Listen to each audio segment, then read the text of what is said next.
Bueno, si les parece, ya vamos comenzando. Como siempre les pedimos, por favor, que mantengan los micrófonos silenciados. Cualquier pregunta, para no ir interrumpiendo, pueden ponerla en el chat. Y cuando vamos terminando, hacemos un recorrido por las preguntas y se van a ir contestando. Bueno, como saben, esta es una actividad compartida con la DAIA, junto a Damián Sualb, que es licenciado en Ciencias Políticas, con un máster en Estudios Internacionales de la Universidad de Itela, y es profesor de la Teoría de las Relaciones Internacionales de la UBA, y se desempeñó como secretario de investigación del Instituto Universitario de la Gendarmería Nacional, director del sitio web Zoom Internacional, es consultor en temas de política internacional, en organismos públicos y en organizaciones no gubernamentales. Así que bueno, Damián, te damos la bienvenida y bueno, vamos a compartir este tema que nos convoca hoy. Bueno, muchas gracias, Judith. Buenas tardes. Primero que nada, muchas gracias en nombre de la DAIA. Muchas gracias a Betitel por compartir esta actividad, que les cuento un poquito, se enmarca dentro del programa de la DAIA, que es la de ofrecer, de cierta manera, a sus adheridas, charlas, conferencias de distintas áreas de la institución. Así como yo soy asesor del tema político, también está el tema jurídico, y el Centro de Estudios Sociales de la DAIA, que se ocupa de toda la cuestión de discriminación y antisemitismo. Bueno, en ese marco es que estoy hoy acá con ustedes para hablar de un tema que está muy vivo, está muy presente permanentemente, a diferencia de la política internacional, que es lo que yo más trabajo. Yo soy politólogo, entonces, bueno, pero me incliné más al tema de la política internacional, pero hoy vamos a hablar de un tema más cercano, ¿no? Que nos toca todos los días, en lo que prendemos la televisión, vemos las redes sociales, en la conversación con un vecino, con cualquiera que nos crucemos, está permanentemente presente la cuestión de la famosa grieta, ¿no? Y lo que voy a intentar hacer hoy es, y les pido a ustedes también, tratemos de reflexionar y pensar un poquito de qué hablamos cuando hablamos de grieta política en Argentina. Me voy a referir un poco también a la cuestión internacional, porque no es un fenómeno solo argentino. Vamos a intentar hacerlo sin caer en la grieta, ¿no? Cosa que es difícil. Yo lo voy a tratar de ser lo más equilibrado y objetivo posible. No me voy a meter en cuestiones de polémica política, porque seguramente cada uno de ustedes tiene su pensamiento ideológico y su pensamiento sobre este gobierno, la oposición, el que fue gobierno antes y demás. Así que voy a intentar ser lo más objetivo, de vuelta, aunque es muy difícil, la objetividad a veces es muy difícil de lograr, pero bueno, ese es el desafío que tenemos hoy. Así que si les parece, yo voy a arrancar con algunas reflexiones, algunos análisis que hice sobre el devenir y cómo llegamos a esta situación en la política argentina, y después al final voy a contarles, pensar algunos escenarios posibles de acá al año que viene, donde tenemos nuevamente un año de elecciones, ¿no? Luego, en un mundo y en un país que está viviendo una situación absolutamente extraordinaria en términos de la pandemia, ¿no? Una cuestión histórica. Nosotros somos testigos de una situación que ha cambiado absolutamente todo, ¿no? Las cuestiones económicas, la forma de hacer política, y qué puede quedar de todo esto, qué mundo, qué país puede quedar después de la pandemia. Obviamente yo solamente soy un analista, así que no tengo la bola de cristal, tampoco pretendo decirle lo que va a pasar, porque no lo sé absolutamente, pero sí, bueno, pensar con ustedes juntos en algunos escenarios. Así como dijo Judith, si ustedes tienen alguna pregunta, la pueden hacer por el chat. Quizás al final, si no somos muchos, si nos ordenamos, también podemos abrir algún micrófono y hacer algún intercambio. De vuelta, siempre con esta regla que intentaremos llevar adelante, de no entrar nosotros en la grieta, ¿no? Tratar de analizar la realidad y, bueno, tratar de sacar la pasión y nuestros pensamientos más en carne viva. Así que, bueno, si les parece, voy a arrancar diciéndoles lo que dije antes, ¿no? La polarización, la grieta, como quieran llamarla. La grieta parece un poquito más dura, pero polarización existe en el mundo hace muchos años, en muchos países. Siempre fue, en la mayoría de los países desarrollados, siempre se habló de lo que se llama una polarización ordenada. es un fenómeno global, ¿no? Cuando digo polarización ordenada a lo largo de los últimos años, hasta me animaría a decir después de la Segunda Guerra Mundial, hasta unos 10, 15 años atrás, siempre se armaron los países más poderosos, bueno, Estados Unidos históricamente, de mucho antes, Gran Bretaña también, pero digo España. Ha habido como siempre la presencia de dos grandes centros, grandes formaciones ideológicas que iban alternando el poder, ¿no? Un bloque de centro-derecha y un bloque un poco más de centro-izquierda, con matices, ¿no? Republicanos y demócratas en Estados Unidos, laboristas y conservadores en Gran Bretaña.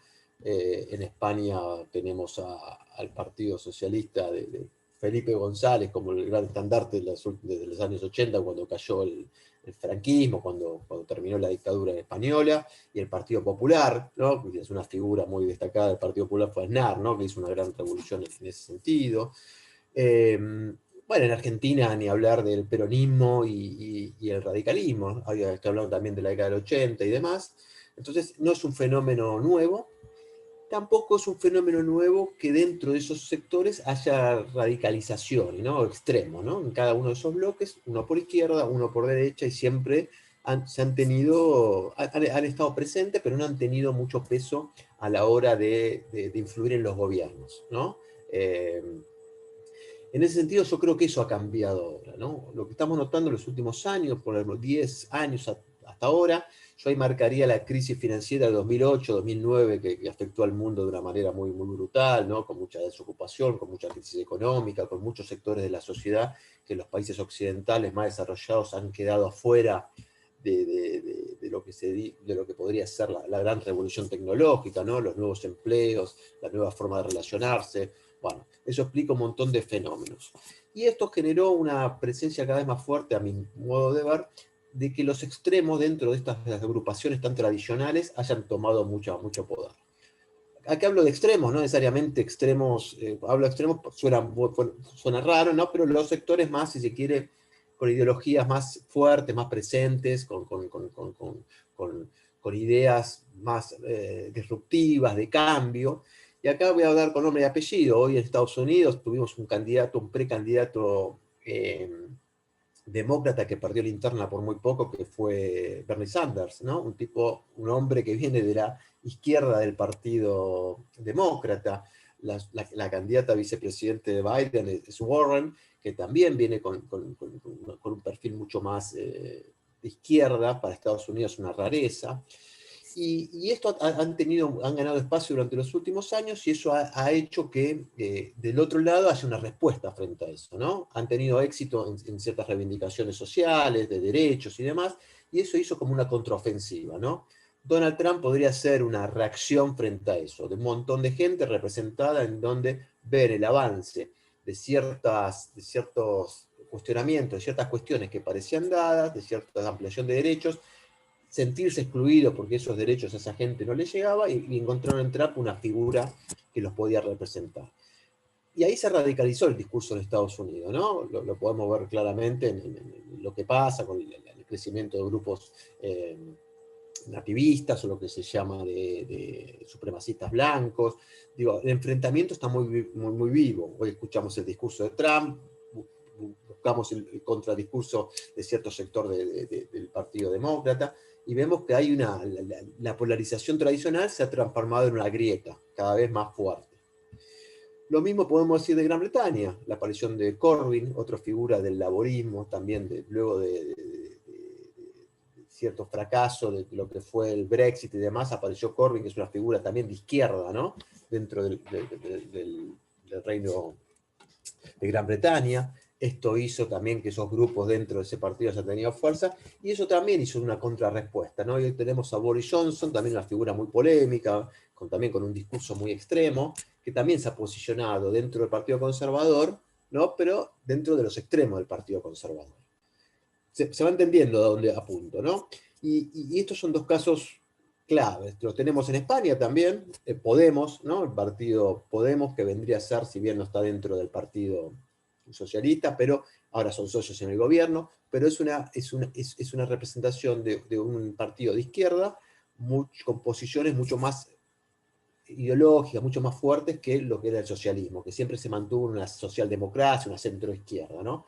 Y por el otro lado tenemos una reacción muy, muy fuerte del partido de lo que es Vox, ¿no? Que representa lo que sí ahí podríamos claramente una extrema derecha, ¿no? Con un discurso también muy, muy, muy fuerte, muy rozando con cuestiones discriminatorias y racistas. Entonces, en España también vemos esta efervescencia política, ¿no? Esta efervescencia donde ya en vez de polarización ya la podríamos empezar a llamar grieta, ¿no? Entendiendo la grieta como algo más negativo que la polarización. Por lo menos en esta charla entre nosotros la podemos definir así. Y si nos trasladamos ya acercándonos a la Argentina, ya vamos a llegar a Argentina, no me quería meter ya de lleno, en América Latina tenemos algunos casos parecidos, Brasil podría ser uno de ellos, donde la figura de Lula, del Partido de los Trabajadores, que ha hecho durante 10 años, ha gobernado más de 10 años, casi 15 años ha gobernado Brasil, y ha establecido una nueva forma de hacer política y de relacionarse con los sectores más populares, de generar también una revolución económica muy importante. También generó una respuesta, se quiere, del otro lado, ideológico, en la figura de Bolsonaro, ¿no? Que también, con un discurso absolutamente fuera de los cánones normales de una discusión política, de descalificación muy, muy fuerte y demás, también con cuestiones que tienen que ver con el ataque a las mujeres y a las minorías. Digo, también se ha generado en cierto sentido, en América Latina también vemos eso. Y otro caso que acá también se ha marcado muy fuertemente es el de Chile, ¿no? Que también acá podemos tener una buena noticia también. Digo, Chile también se ha generado un poco, históricamente, ¿no? O por lo menos de la caída del gobierno de Pinochet, de la dictadura de Pinochet.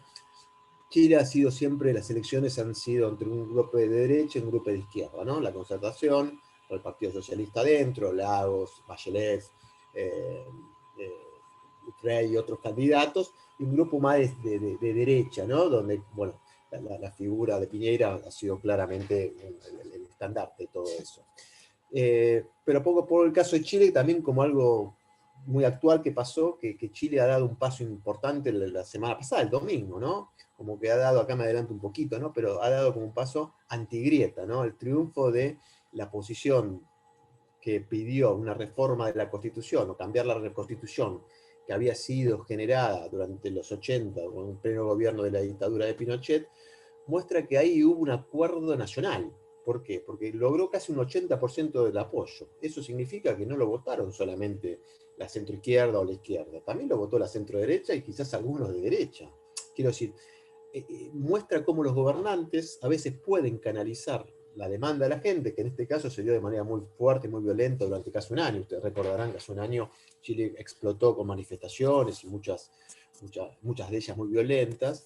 Entonces, ¿y eso qué generó? Generó, bueno, una respuesta quizás tardía de Piñera, que dijo, bueno, vayamos a un referéndum, propongamos reformar la Constitución y vamos. Y fueron, y de cierta manera el resultado lo muestra a Piñera como un hombre que ha podido entender y leerla, quizás porque no le quedaba otra, pero lo leyó, hizo un referéndum, y en el referéndum un contundente mensaje del pueblo chileno, de la sociedad chilena, para no entrar en categorías como pueblo y demás, la sociedad chilena, que me parece que a mí es una buena noticia. ¿Por qué? Porque rompe, de cierta manera, o rompió la grieta, ¿no? Se transformó en una política de Estado. Y eso me parece que es un dato interesante, ¿eh? Y como una buena lección para los gobernantes de todos los países, ¿no? Que a veces está bueno eso, ¿no? De poder interpretar rápidamente qué quiere la gente y eso transformarlo en algo, en una política para todos. Bueno, este es un poquito el contexto internacional en donde yo quería marcar lo que para mí es el mundo que nos rodea. Todavía no hablé de pandemia, ya vamos a llegar. Y ahora hago un recorrido un poco de la Argentina, que ustedes lo deben conocer muy bien, pero lo voy a hacer un poco por arriba para que ustedes entiendan, para que ustedes vean también dónde me paro yo y qué estoy analizando de la grieta argentina, de la polarización.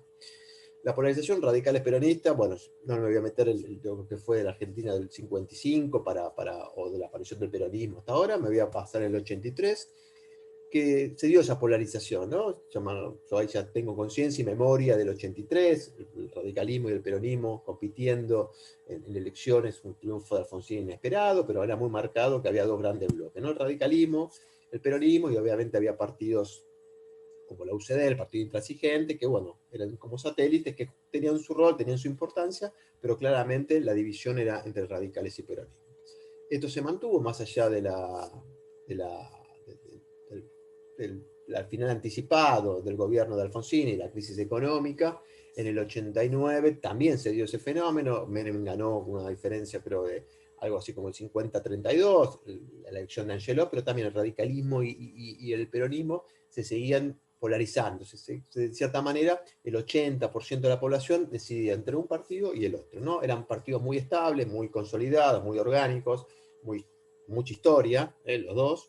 Entonces, eso se mantuvo, diría yo, hasta el año 99, donde otra vez ya el radicalismo, bueno, ahí se junta con la centroizquierda, en ese momento el Frepaso, ¿no? Se acuerdan de Chacho Álvarez y demás, pero, y el peronismo también, siguen unidos esos partidos, no hay grandes desprendimientos en esos partidos, siguen unidos, por lo menos formalmente, dentro había interna muy fuerte, como la de Menem individual, no sé si ustedes se recuerdan, pero bueno, ahí el radicalismo con la alianza con el Frepaso vuelve a ganarle al peronismo, claro, vuelve a ganar el peronismo y asume de la Rúa.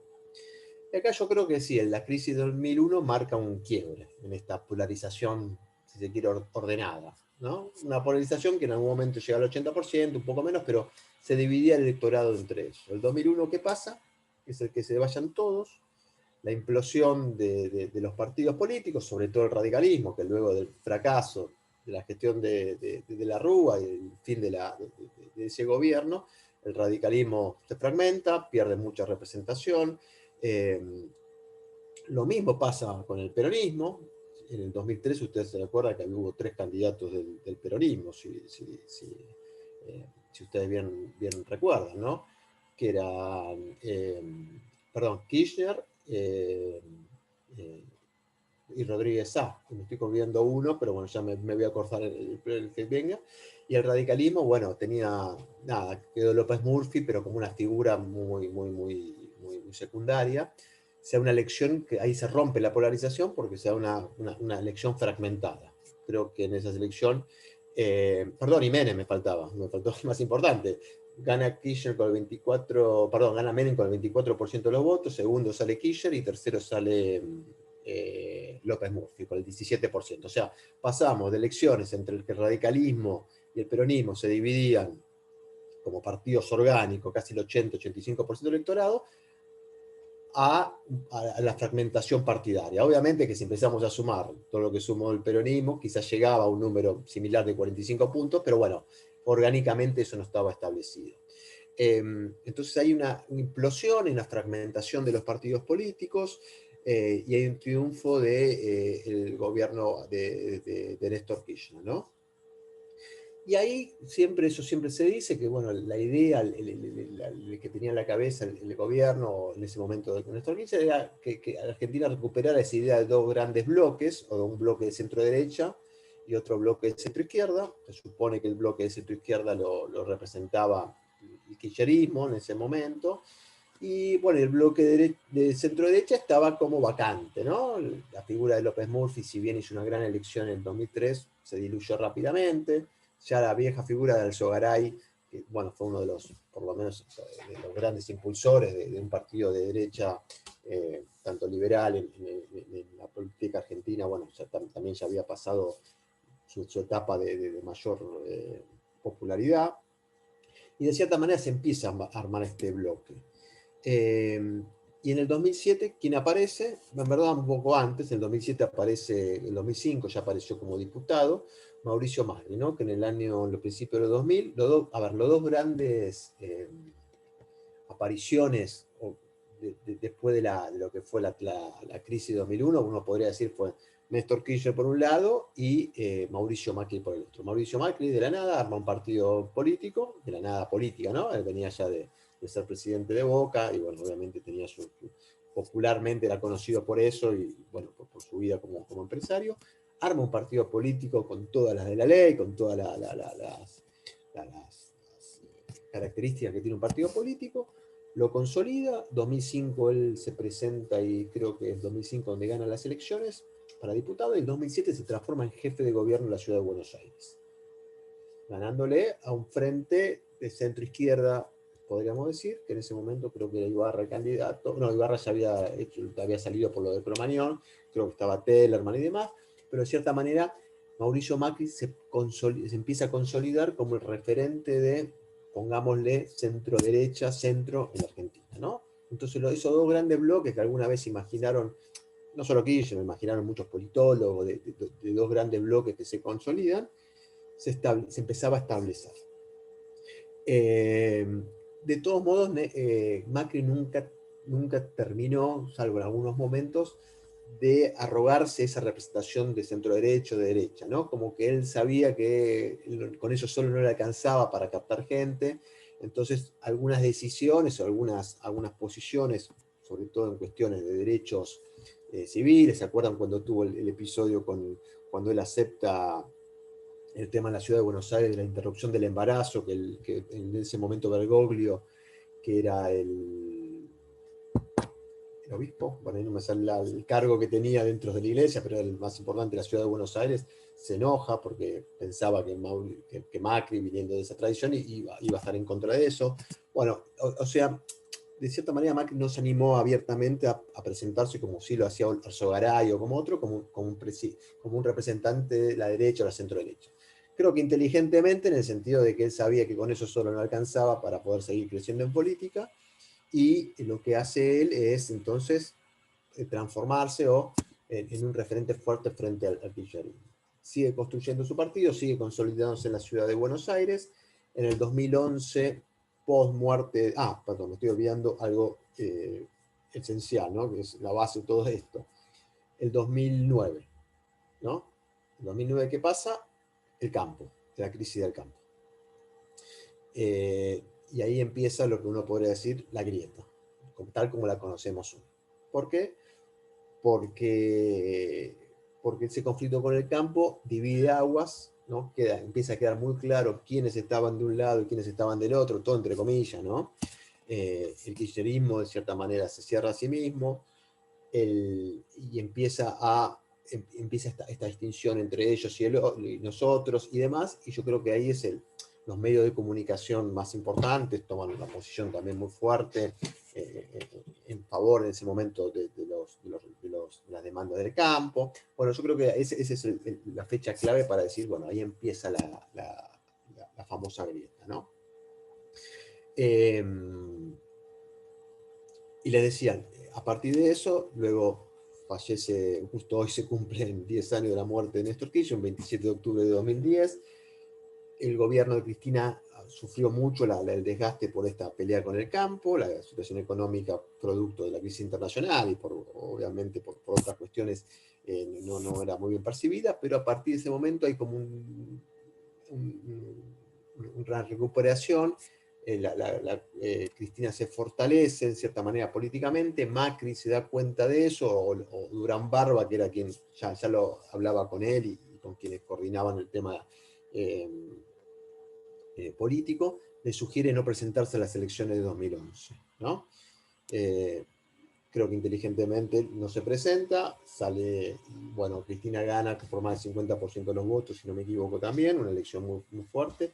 Del otro lado, el bloque se quiere, ahí sucede algo interesante, hay un bloque conformado por Wiener en ese momento que corre al peronismo, al Frente para la Victoria, no al Frente para la Victoria, al kirchnerismo lo corre también por izquierda, ¿no? Como haciendo una socialdemocracia, porque bueno, veían que el kirchnerismo se estaba radicalizando, ahí empieza el proceso donde, no, de vuelta, para no entrar en la grieta, digo, más allá de que uno pueda pensar lo que quiera, muchos pensaban que se estaba radicalizando el acercamiento con los gobiernos del mismo tono ideológico de América Latina, entonces hay una centroizquierda socialdemócrata, el socialismo y demás, que intenta una alternativa de poder. Y la centroderecha y nos queda representado, entonces los que eran anti-kirchneristas se representan por Wiener, y creo que jugó y con Elisa Carrió también, que jugaban no con Wiener, jugaba aparte también, bueno, pero obviamente eso no le hizo ruido al kirchnerismo, que Cristina vuelve a ganar las elecciones. Y ahí empieza quizás los momentos más álgidos, porque a partir de todo eso, la cuestión esta de la grieta y demás se fue profundizando claramente. el recuerdo de ese enfrentamiento con el campo sí, es muy presente, si no, abran los diarios de hoy o prendan la televisión ahora, y la sensación sobrevuela todo el tiempo aquel enfrentamiento que nunca se saldó, que nunca se cerró, que nunca hubo acuerdo. 10 años después seguimos hablando prácticamente de lo mismo. Y ahí empiezan, bueno, dentro del peronismo se empieza a agrietar también la situación. Hay un hecho puntual, claro, que es 2013. ¿Quién lo protagoniza? Sergio Massa. Cuando decide algo que terminó siendo después políticamente letal para el kirchnerismo, que es romper con Cristina y presentarse él como candidato. Él ahí lo que piensa Sergio Massa es crear lo que él lo que llamó la avenida del medio, o la famosa autopista del medio, ¿no? Es decir, viendo que ya la grieta cada vez se iba abriendo, se iba cada vez más abriendo para sus extremos, él dijo, bueno, hay un lugar acá que yo lo voy a ocupar. De hecho, él lo ocupa, él hace una muy buena elección en el 2013, eso le permite a la oposición ya del macrismo, ya muy consolidada en la capital federal, ya un partido muy orgánico, y ya viendo el 2015 como cercano y como la posibilidad que se les iba a dar para llegar al poder máximo, ¿no? A la presidencia de la nación. Pero un dato clave, ¿no? El peronismo partido, si eso seguía en el 2015, pierde. El peronismo, cuando no va unido, pierde. Massa lo hace en el 2013. En el 2015, ya en plena campaña electoral, ya hay un fuerte antagonismo todavía mayor. El macrismo, o Macri, hace una campaña muy fuerte en una primera etapa frente a lo que había sido o lo que representaba el kirchnerismo. Ahí después veremos algunos aspectos que son característicos de la grieta, ¿no? Muy fuertes de uno y otro lado. Ya el antagonismo es evidente. Pero al mismo tiempo, miren qué interesante esto, ¿no? Si bien la avenida del medio era más el representante, Macri, en los meses anteriores, no sé si ustedes recuerdan, empieza a destacar o a resaltar algunos logros del kirchnerismo, ¿no? Él lo llamaba así, ¿no? Dijo, yo aunque gane no voy a sacar tal cosa, creo, no sé, el ingreso universal, digo, el fútbol para todos, como empieza a rescatar, porque dice, con eso solo no alcanza, entonces necesitaba también captar gente de otro lado, digo, no podía, la grieta y el extremo no le servía para ganar las elecciones, entonces empieza a intentar captar gente. Pero la gran cuestión era que iba a ser Sergio Massa, y Massa vuelve a hacer lo mismo, no se vuelve a unir al peronismo, y el peronismo va dividido. Massa mantiene el 15-20% de votos, y en definitiva, la polarización en ese momento, en la primera vuelta, en las PASO, no sé si recuerdan, creo que sacó Scioli 38 contra 30-32 de Macri. Y la sorpresa fue en las elecciones generales, donde parecía que podía ganar en primera vuelta el peronismo, pero lo que pasó fue que solamente sacaron 4 puntos de ventaja. En ese sentido, eso generó ya un clima de cambio de época, el macrismo ya no lo podía sostener, el kirchnerismo se daba cuenta que no podía alcanzar a ganar el balotaje, ponía en peligro el triunfo en el balotaje. Y ahí empieza también una campaña muy fuerte por parte, ustedes no sé si recuerdan, la campaña hacia el balotaje del 2015. La estrategia de Scioli fue justamente polarizar lo más posible, ¿no? Diciendo que Macri, bueno, iba a hacer traer el neoliberalismo, recordar los peores aspectos del neoliberalismo, bueno, lo que eso podía traer en términos de desocupación, de crisis económica y demás. Entonces, la grieta fue muy fuerte. Gana Macri, gana las elecciones de manera muy ajustada, se esperaba por más, pero bueno, gana las elecciones y se transforma en el presidente de los argentinos. Y ahí Macri, apenas gana, mantiene el fuerte discurso antagónico, que le empezó también a dar ciertos resultados en forma de gestión, ¿no? El kirchnerismo pasa su peor momento, ¿no? Agobiado por cuestiones que tienen que ver con denuncias judiciales, y por todo lo malo que cualquiera se podía imaginar, bueno, se lo acusa de todo eso, el macrismo se siente cómodo, el 2017 es un buen año, vuelven a ganar las elecciones, pero me parece que ahí no percibieron, más allá que ganaron esas elecciones, que Cristina Kirchner seguía siendo una referente muy, muy poderosa, ¿no? Tenía una base política todavía muy importante, y que estaba en ese momento a la expectativa. Se presenta en las elecciones de 2017, pierde en la provincia de Buenos Aires, pero pierde con casi 35 puntos, si no me equivoco, 35 puntos de apoyo en la provincia de Buenos Aires. Entonces, en ese sentido, Cristina, bueno, obviamente el kirchnerismo, el peronismo, empiezan a levantar el tono, viendo que el macrismo entra en la crisis, la famosa, creo que fue en agosto, mayo, empieza con la crisis de la deuda, con los problemas, con las devaluaciones. Bueno, ahí el peronismo se da cuenta, olfatea por primera vez, después de 2 o 3 años, que podría ganar las elecciones, pero que necesitaba una sola cosa: unirse. Era indefectiblemente, tenía que unirse si quería ganar. Y ahí todos lo daban como algo muy difícil. ¿Por qué? Porque se suponía que Cristina Kirchner, Cristina Kirchner era la que más votos tenía, pero con los votos de ella no alcanzaba, ¿no? Se necesitaba Cristina, pero sola Cristina no podía. Entonces, ahí los análisis políticos decían que nunca Cristina podía renunciar a su candidatura, entonces que el peronismo iba a volver a estar desunido, que Massa nunca se iba a acercar. El macrismo, creo yo, la estrategia del macrismo es confiarse de todo eso, nunca imaginó que Cristina iba a hacer lo que después hizo, entonces dijo, mientras Cristina esté muy presente dentro del peronismo, el peronismo no se va a unir, porque era imposible que se unieran Massa y Cristina, por ejemplo, y todos los demás.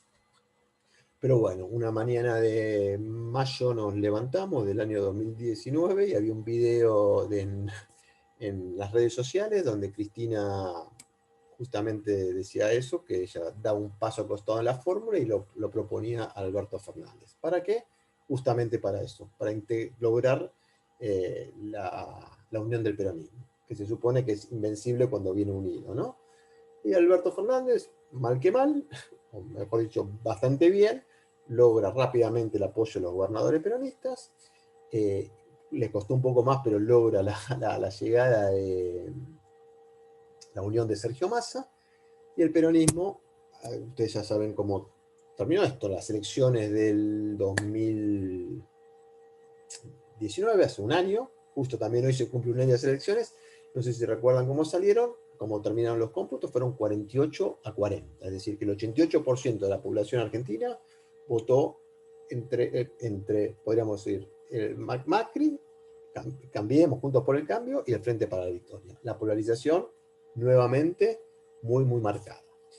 En ese contexto, hay algunas conclusiones que podemos sacar, ¿no?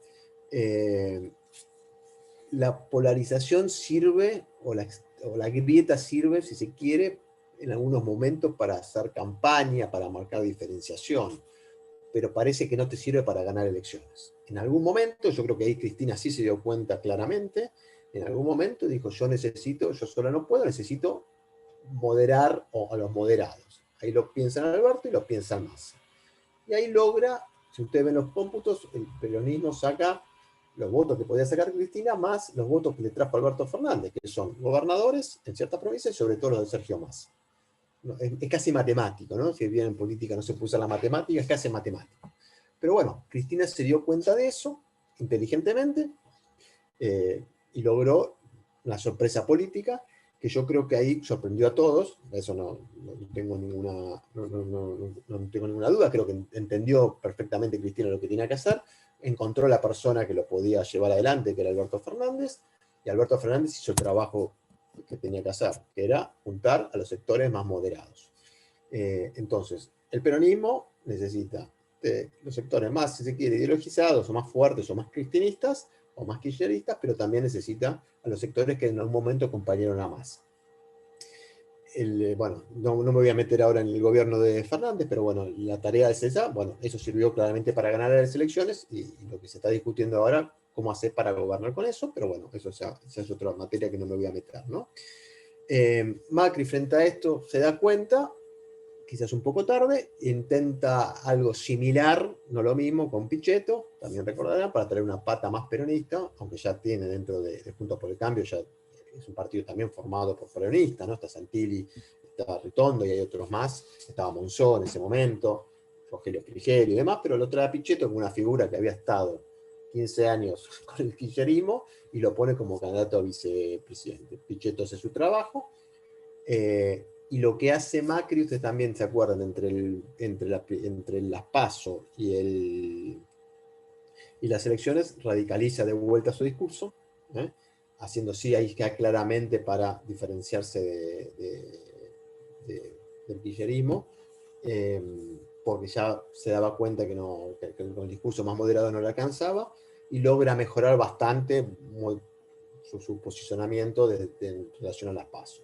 Pero bueno, no le alcanzó y el peronismo gana por primera vuelta y Macri se transforma en el primer presidente que busca una reelección y no la consigue en Latinoamérica desde la vuelta a la democracia, ¿no? Entonces, si bien fue un triunfo muy, muy importante del peronismo, porque ganó en primera vuelta, quedó la sensación como que, bueno, Macri hizo pie y con el 41% de los votos sigue siendo una referencia política muy, muy importante.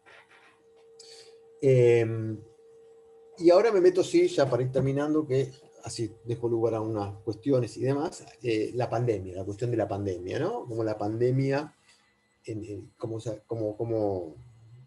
rol ha jugado, qué rol juega en esta cuestión de la grieta. Yo lo primero que puedo decir es que la pandemia, con la pandemia perdieron tanto los oficialismos como los opositores, ¿no? Como las oposiciones. Esto en general en todo el mundo. Podemos tener un momento de auge de ciertos oficialismos, podemos nombrar a Alberto Fernández como presidente y a Horacio Rodríguez Larreta como también un referente importante de la política argentina, que en su primer momento, de cómo manejaron la crisis, sus índices de popularidad llegaron casi al 90%, sobre todo Alberto Fernández, un presidente que tuvo un 85-90% de popularidad por haber enfrentado en su primer momento la pandemia. Hoy ese índice bajó a, uno dicen 45-50%, que sigue siendo alto, claramente, pero bueno, obviamente al haber alcanzado el 90%, eso te cambia. Entonces, ¿qué jugó ahí? La idea de moderación, la idea de unión, la idea de consenso frente a una tragedia que se venía, como es la pandemia. Nosotros ya veíamos lo que estaba haciendo en Brasil, lo que estaba haciendo sobre todo en Europa. Entonces, de cierta manera, eso le vino bien. Pero así como le vino bien, ahora es todo lo contrario, ¿no? Las consecuencias económicas, las consecuencias sanitarias, la pandemia es algo que nadie ha podido controlar, nadie no, digo, en un país como la Argentina es muy difícil, era muy difícil, parecía que se iba a controlar de una manera que iba a haber muchos menos muertos, muchos menos contagios de lo que finalmente hubo. No me voy a meter en la discusión sanitaria, si hicieron bien, si hicieron mal. Yo les dije al principio, no quiero entrar en esa grieta, pero quiero decir, así como el oficialismo logró mucha popularidad, hoy en día muchos oficialismos caen. Le pasó a Bibi Netanyahu, digo, para ir a un caso conocido también. Bibi empezó y era un ejemplo en el mundo de cómo había manejado Israel la pandemia, y hoy tiene manifestaciones, bueno, desde hace unos meses tiene manifestaciones por lo mal que manejó la pandemia. Por eso digo que no ganaron. Y la oposición tampoco, porque la oposición quedó muy descolocada al principio, no le quedaba otra que salir en ayuda de los gobiernos, no podía mostrarse como seguir criticando frente a una tragedia que traía muertos y traía contagios. Entonces, la oposición también tuvo que aprender cómo moverse, y hoy tiene su revancha, entre comillas, ¿no? Porque puede decir, bueno, vos lo hiciste mal, lo sanitario, yo te dije que la economía, que lo otro, que esto, que lo otro, pero bueno.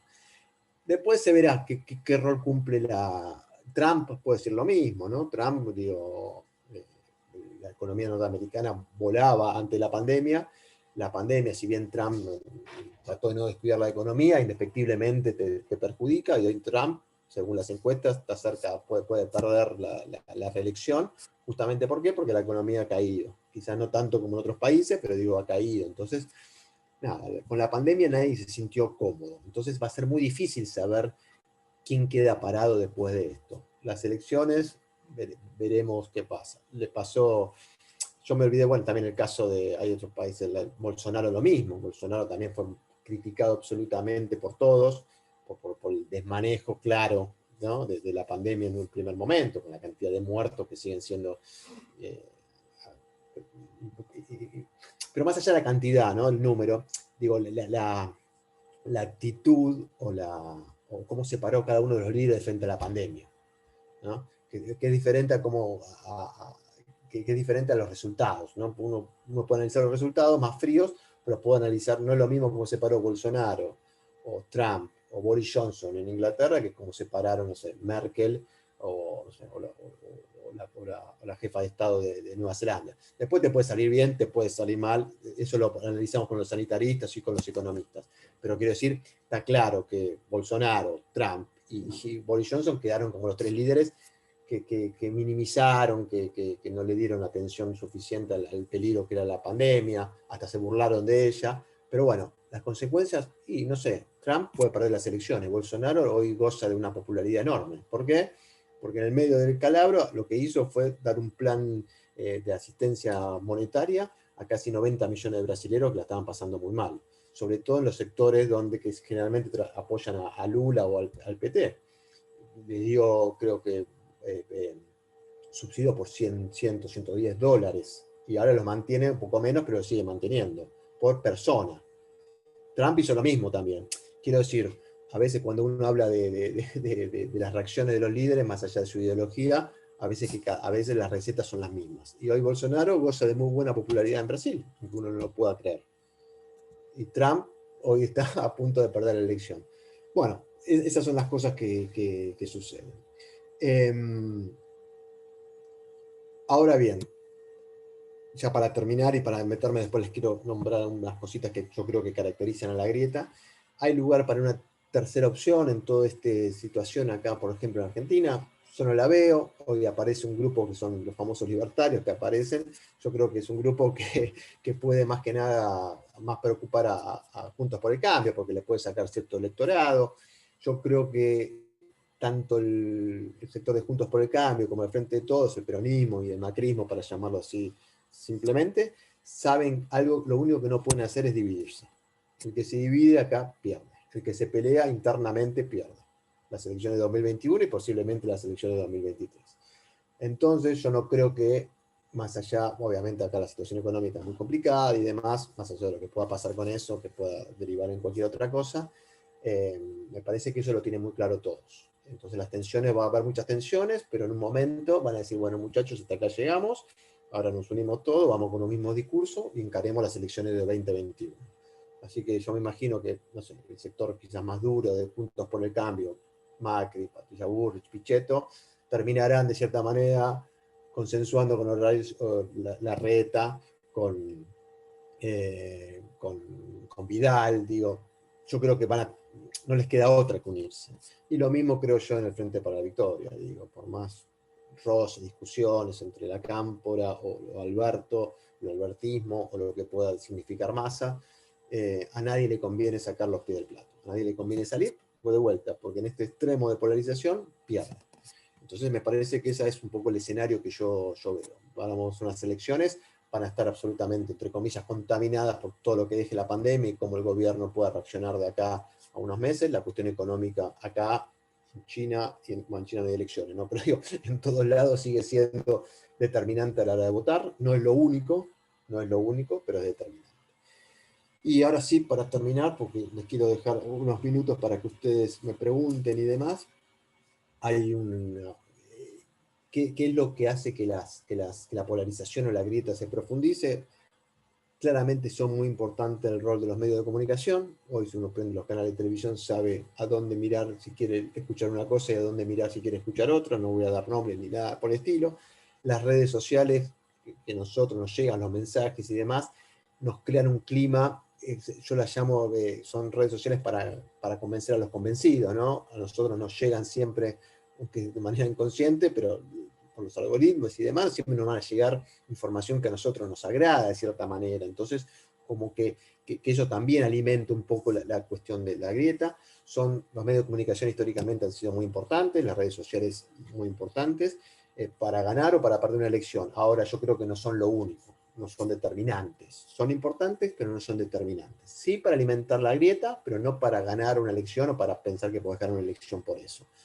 Y lo demostró, la verdad, que Cristina Kirchner lo demostró con la cuestión política. Cuando haces un movimiento político que deja fuera de lugar, que sorprende, que cambia el statu quo, y bueno, eso fue más poderoso que cualquier crítica que haya tenido los medios de comunicación o las redes sociales. ¿Se entiende el punto donde voy? No quiero decir que no sean importantes, son muy importantes, pero a veces la política sigue teniendo un rol fuerte acá, y que si una buena jugada política de cualquier líder, que no abundan tampoco, pero una buena jugada política puede sí determinar una elección. Entonces, eso me parece un dato para tener en cuenta.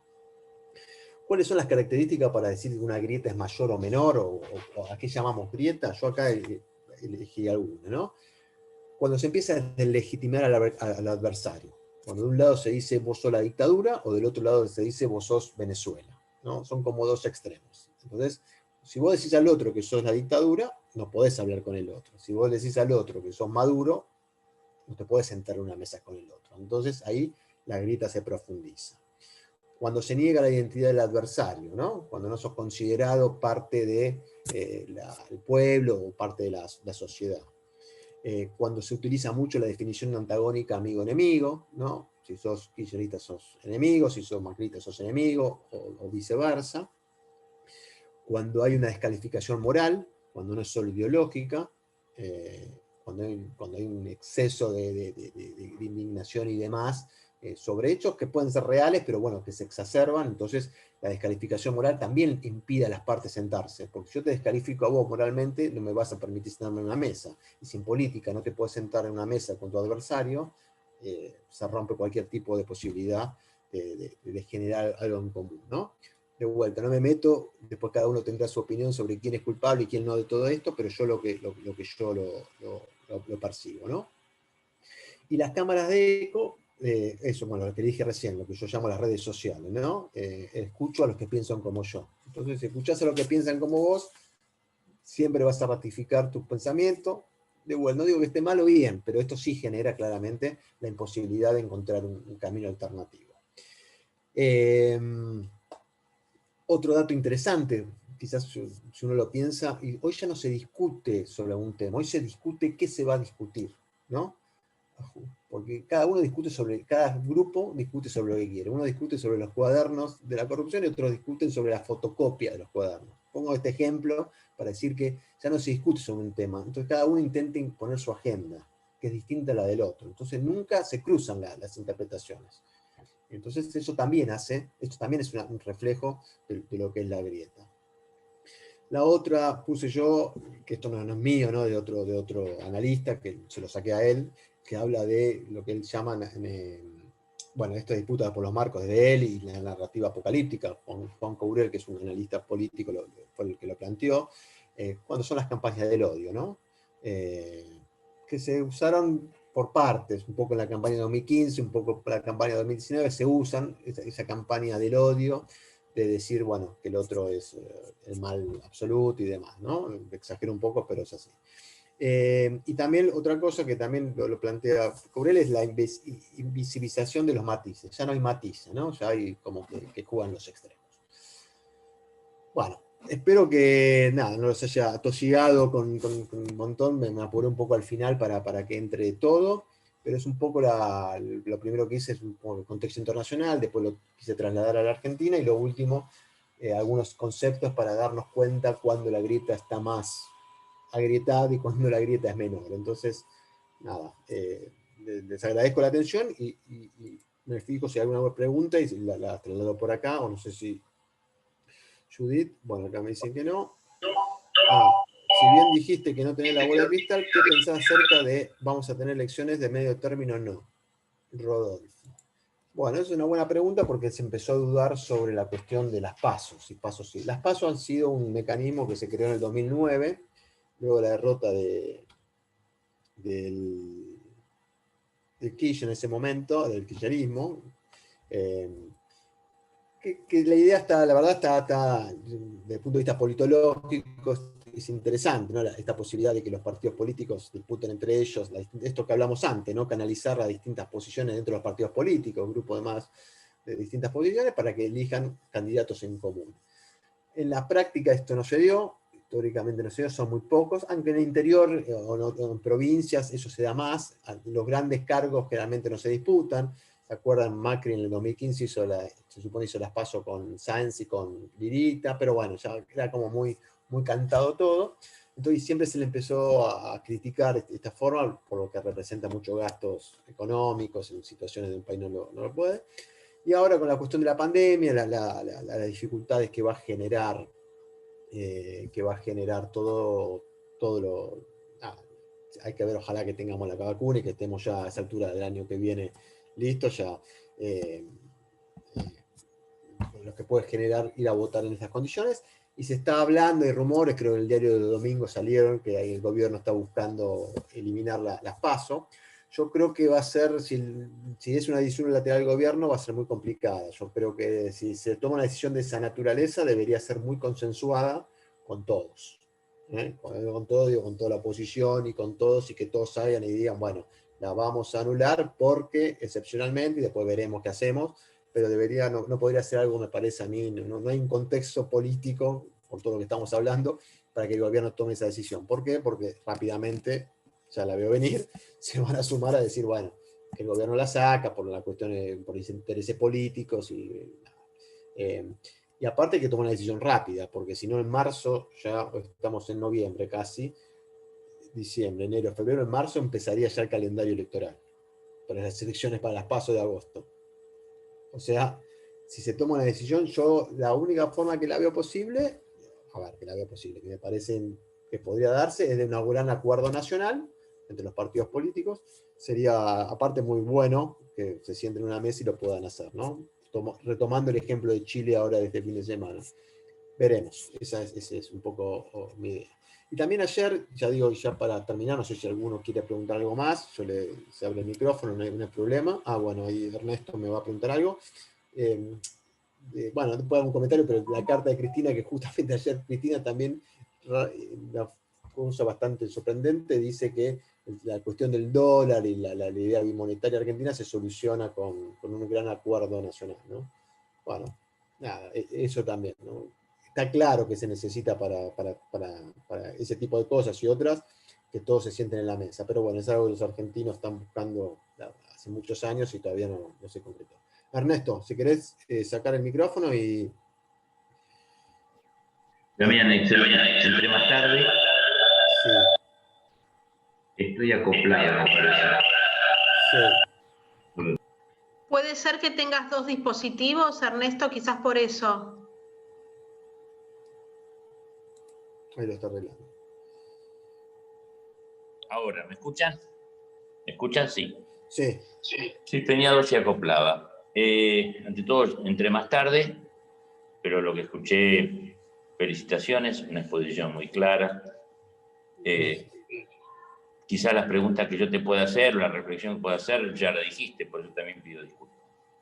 Pero hay dos temas. Uno, en el cual hablaste de Trump, hablaste de Bolsonaro. En la Argentina, ya hace unos cuantos años, este gobierno también cometió ese error y lo cometió el gobierno anterior. Se están dando muchas ayudas, pero la gente se olvida, los políticos se olvidan de la clase media. Hay un sector de la clase media baja, que en la pandemia pasó a la pobreza. No pudo pagar alquiler, terminó en algunos casos en los comedores. Clase media, sacó a los chicos del colegio y en algunos casos terminó en comedores. Es decir, acá a la clase media, que es la clase media y la clase media baja, no digo que lo subsidian, sino no lo ayudan o no le buscan amortiguar los golpes económicos que provocan las políticas o la pandemia. Y la otra pregunta que te voy a hacer es, hablamos de las PASO y hablamos del futuro de un sector o de otro sector.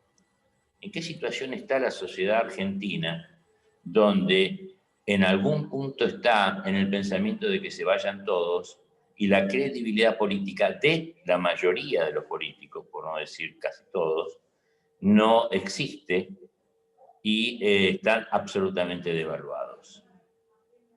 Ahí lo dejo. Bueno, dos preguntas difíciles. Voy a tratar de ser concreto y a ver si te puedo... Primero, bueno, coincido en la primera, digo, hay una gran demanda de ciertos sectores sociales que se ven, sobre todo lo que vos decís, ¿no? La clase media, la media pobre, ¿no? Que es quizá la que queda, el sándwich del medio, ¿no? Que la sufre. Sobre todo esto quedó muy fuerte, muy patente. Creo que también explica una razón en la derrota del kirchnerismo en el 2015, por el tema del impuesto a las ganancias y demás. Me parece que ese fue el punto clave, ¿no? ¿Se acuerdan que ahí Cristina rompió con Moyano un poco antes, había roto, que después Moyano se junta con el macrismo y demás? Porque Macri va con la campaña esa también diciendo que le iba a sacar, que iba a anularlo o por lo menos aliviarlo. Yo creo que esa es una gran deuda que tienen los gobiernos, y yo creo que esa clase media baja que vos decís es decisiva a la hora de determinar quién gana y quién pierde. ¿Por qué? Como decimos, no le llega quizá los subsidios que le llega a una clase que lo necesita claramente porque no tiene ningún otro ingreso, porque es un país que está en situación difícil con el tema de empleo. Y lo que hizo la pandemia es exacerbar todo esto y cristalizarlo, mostrarlo, desnudarlo de una manera muy latente. Pequeños comerciantes o pequeños o trabajadores autónomos. No tengo mucho más, salvo coincidir con tu visión, y es uno de los grandes desafíos que acá yo voy a decir algo, no debe ser tampoco, yo creo que lo saben todo, ¿no? Lo sabía Macri, lo debe saber Alberto, lo deben saber todo. Ahora, cómo eso se lleva a la práctica, bueno, ahí ya yo por algo estoy acá y estamos acá discutiéndolo, pero no, me imagino que lo tienen en la agenda, ahora no sé cómo lo pueden abordar. Y lo segundo que planteaste era, haceme acordar. La devaluación, Sí, la falta de credibilidad de la política. Sí, esto es un fenómeno histórico que tuvo su pico máximo en el 2001, ¿no? El famoso que se vayan todos. Argentina tuvo, de cierta manera, en ese contexto, tuvo la suerte, según mi visión, de que no aparecieran, no sé,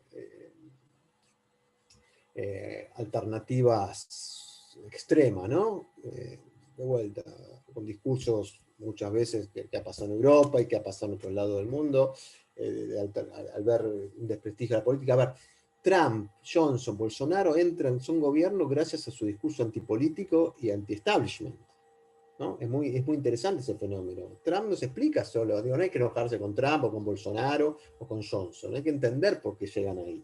Y llegan con este discurso, porque saben que la gente está muy enojada con la política.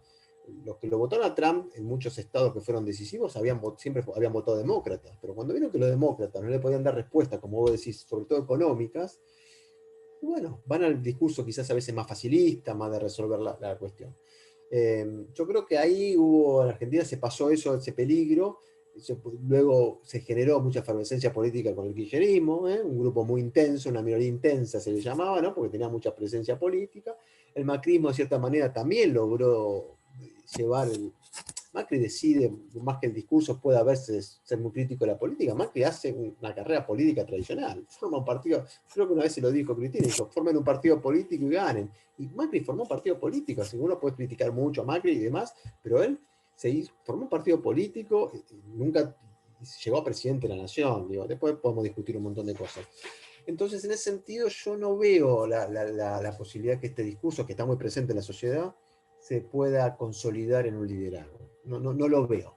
Quizás ahora los libertarios, alguno que otro, tienen un poco este discurso que es muy antipolítico, pero de cierta manera, no sé, las tradiciones políticas de Argentina, si ya pasamos la de 2001, espero que no, pero digo, dependerá también de las crisis, ¿no? Del nivel de la crisis. No sé si te contesté, pero bueno, más o menos es lo que, algunas ideas. Ya estamos en hora. Hay una pregunta más que la voy a responder, que de Laura, que me dice, ¿alguna reflexión de cómo queda la comunidad judía en Argentina luego de esta crisis? Las crisis siempre golpearon con fuerte éxodo y cierre de comunidades, escuelas.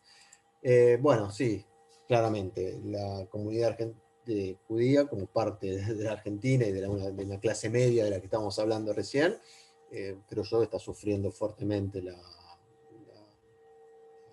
crisis económica. De vuelta, no tengo datos y demás, pero digo, es muy difícil para todos, como parte de la sociedad argentina. Y la posibilidad de éxodo, bueno, no sé, ahí ya, 2001 fue un quiebre, ahí hubo mucha, no sé si mucha, en términos creo que 8.000, 10.000 judíos se fueron por cuestiones que tienen que ver con lo económico. Yo creo que hay un clima, por lo menos una sensación de que algo parecido, ¿no? Como hay mucha desesperanza en muchos sectores, muchos problemas económicos, que de vuelta no escapan a la realidad argentina, pero bueno, mucho más no sé que las instituciones la están pasando mal, muy mal, algunas se han podido sostener, pero bueno, porque las instituciones están formadas por personas y las personas viven la realidad como la vimos todos nosotros. Pero está bien, no me animaría a ser concluyente y decir nada al respecto porque no lo sé, pero está claro que sí, que la comunidad judía sufre mucho todo esto. Así que bueno, yo les agradezco, no sé, Judith, si vos querés decir algo más, espero que haya sido claro, intenté Muchas un gracias. análisis general. Si quieren, no sé si Ernesto, Sí, sí, Fabio, cómo no. Alberto, que son de Betilel, les doy la palabra a ellos. Gracias, Judith. Damián, bueno, nuevamente muy agradecido por tus opiniones, el desarrollo de esta charla muy esclarecedora y que además deja un sinnúmero de preguntas, lo cual implica que seguramente vamos a tener que encontrarnos en otro Zoom y en algún momento, si Dios quiere, y que no sea dentro de mucho, que podamos hacerlo presencialmente. Yo solo, y repito muchas veces esto, hace muchos años, en algunas campañas electorales, muchos años, había una pared que decía, somos la vida, somos la paz, y otra pared que decía, somos la rabia. En ese momento ganó la vida y la paz, pero siguió esa grieta, siguió esa división.